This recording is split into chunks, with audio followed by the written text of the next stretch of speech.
Warga hidup dalam debu tambang, camatnya punya harta capai 14 miliar rupiah.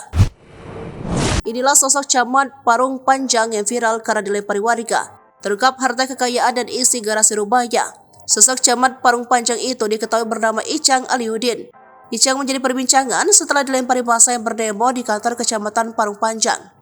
Massa aksi mendesak pemerintah Kecamatan Parung Panjang bersikap tegas dalam menetapkan aturan mobilitas truk tambang.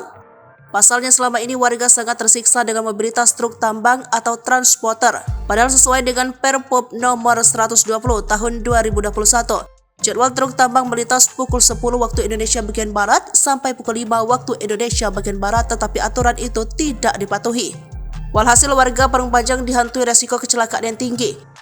Belum lagi macet dan polusi akibat truk tambang yang begitu menyiksa warga Parung Panjang Bogor. Kondisi ini justru berbanding terbalik dengan kepemilikan harta camat Parung Panjang Bogor.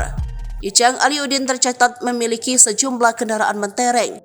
Hal ini terlihat dalam LHKPN yang dilaporkan pada 28 Februari 2023 periodik 2022. Dalam LHKPN, Camat Parung Panjang memiliki harta sebanyak Rp4.580.379.300. Tercatat Icang Aliuddin memiliki Fortuner dengan harga Rp250 juta. Alat transportasi dan mesin Rp515 juta.